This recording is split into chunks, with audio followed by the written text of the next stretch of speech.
All right, yeah, I'm Derek Oliver. I'm here on behalf of NRCS to visit about some of the cover crop cost share opportunities within our various programs. Um, the government, we can't do anything simple. So where most people just have, a cover crop practice, we actually have to split it into two practices. And so we got what's called our cover crop practice, and then we have another practice which we call annual forages for grazing systems, which is essentially the same thing, just pretty much meant for grazing. So I'm going to talk about both of those practices here because as we talk about cover crops, most people are lumping those together. So in our cover crop deal, basically for NRCS purposes, our cover crops are going to be used to address a lot of our soil health resource concerns. And so, I've got those all listed there. That's just a clip from our conservation practice standard. And you can see, we're looking at erosion, we're looking at soil health, organic matter, water infiltration, things like that. Those cover crops can be the short-term cover crops or they can be season long. And so then when we get into the 810 annual forages for grazing systems, these are going to be restricted. They have to be season long. And they're going to be aimed more at the livestock producers. So you'll see the primary purpose of there is we're trying to provide or increase forage supply. So most of these cases, like I said, they're going to be they're going to either be grazed or they can be harvested and stockpiled also. So both the cover crops and annual forages, they are something that is eligible for cost share. And I just kind of want to talk about how NRCS decides what is eligible for cost share. It's kind of a myth there that you come in, you want to do cover crops and we can cost share. That's not really what we do. We're fiscally responsible with the government dollars.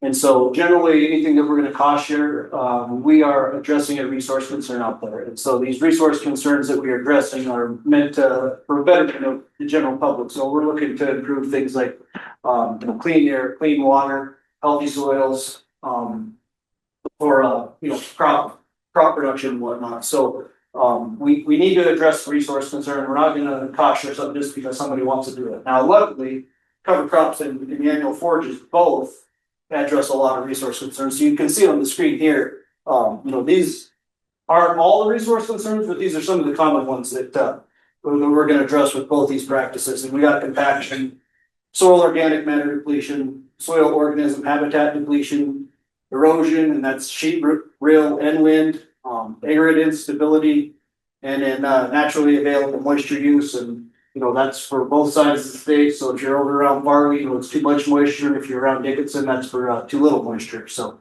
and then we also, nutrients, pesticides, sediment transport to surface and groundwaters. And then the last at pest pressure. And I think, all those resource concerns have kind of been addressed by our previous presenters. So,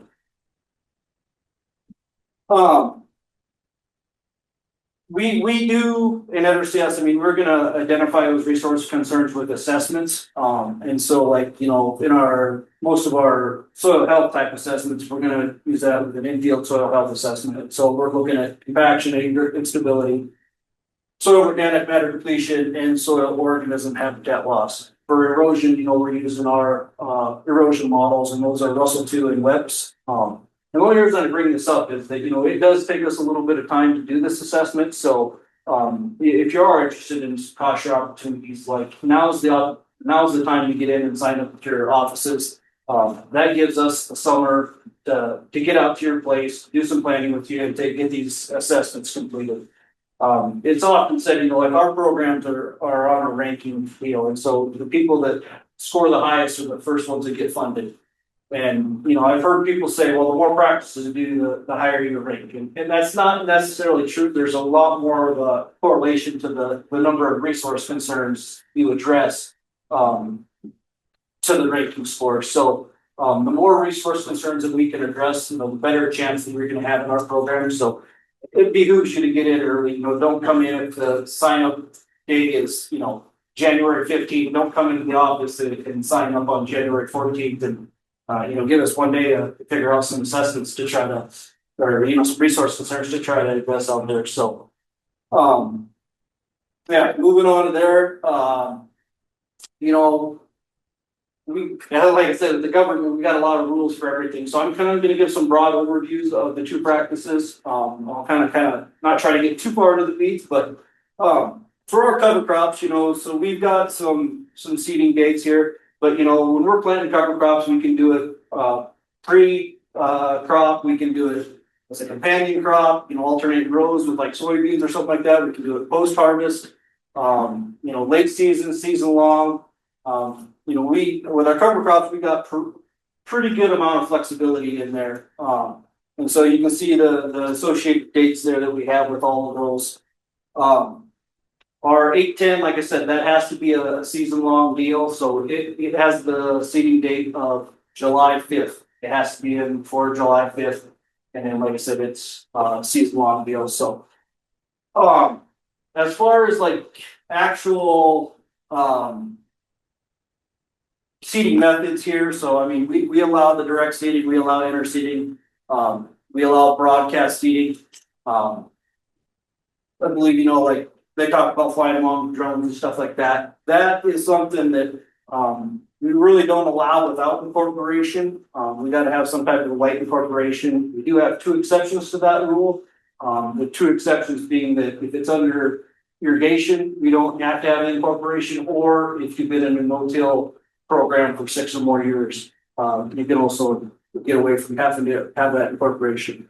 Otherwise, we found that we don't have the success with the broadcast without incorporation. So it really got down to a moisture deal. And so again, we're trying to write standards for the entire state. So we got to write something that's going to be applicable for Fargo and Dickinson both. So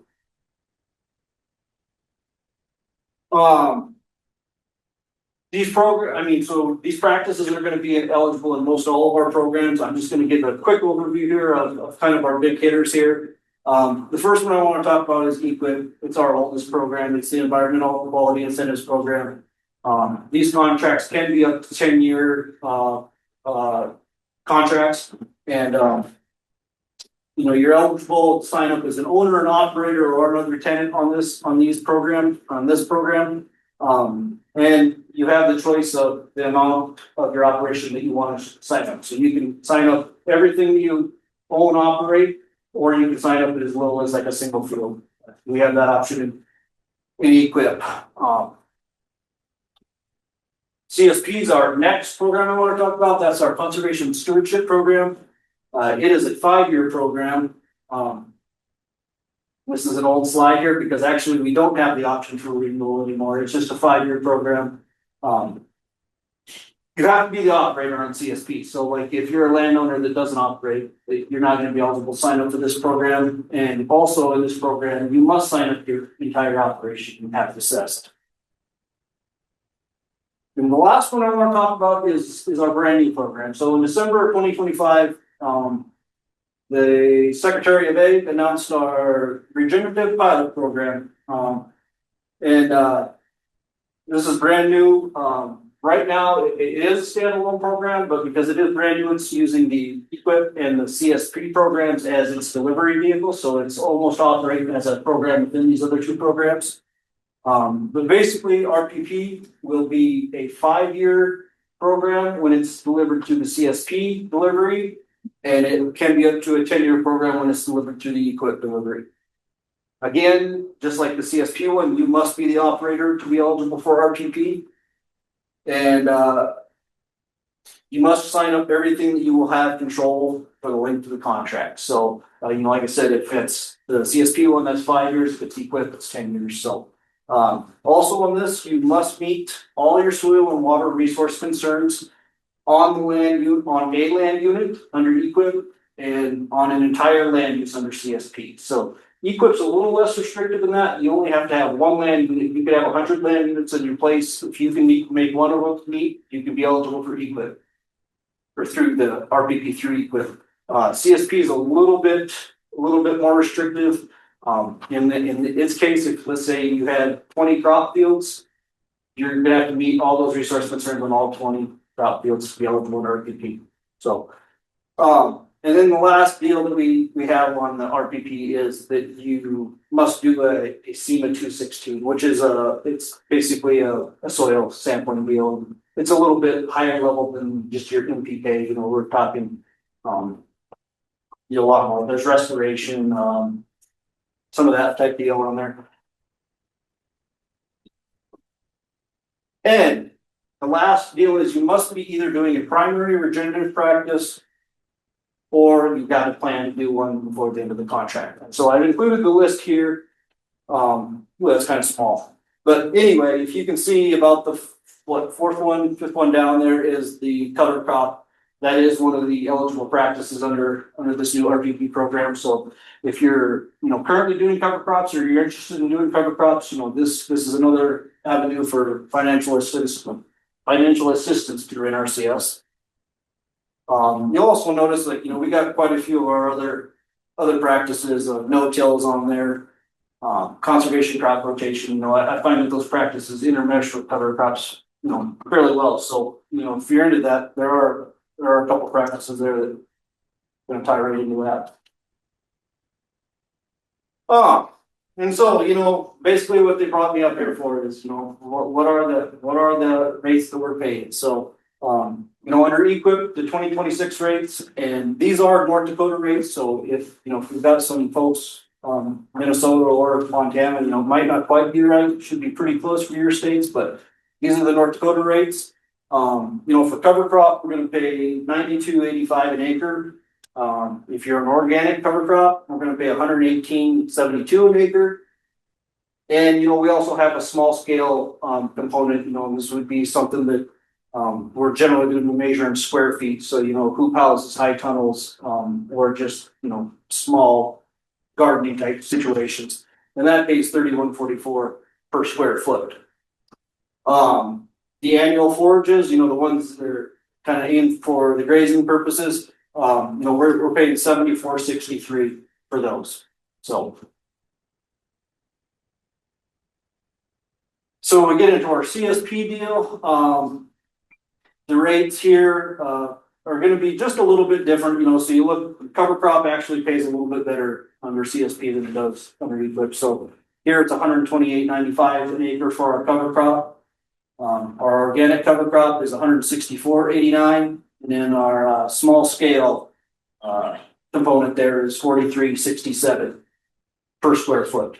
And so for these type of deals, the CSP does pay a little bit better, but like I said, that kind of gets back into that deal that the eligibility is a little bit higher for EQIP. It's a little bit harder CSP. It's a little bit harder to get into this one. So. And then annual forages is not actually an eligible practice for CSP, so we can't do that one under CSP. That's an EQIP only right now. And so I guess I'm kind of wrapping up here to the end, but I guess one of the things I kind of like to talk about real quick here is, I'd like to temper expectations a little bit with cover crops. I know back in the 90s, NRCS had a big push for no-till, and we really sold it, whether we intended to or not. We really sold it as a silver bullet. Do this one practice and it's gonna cure everything. And that really wasn't the case. I mean, I think we can all agree that you add no-till to a situation or into a field, you're gonna do some good things. You're gonna build some acre stability. You're gonna increase some infiltration. Build your organic matter.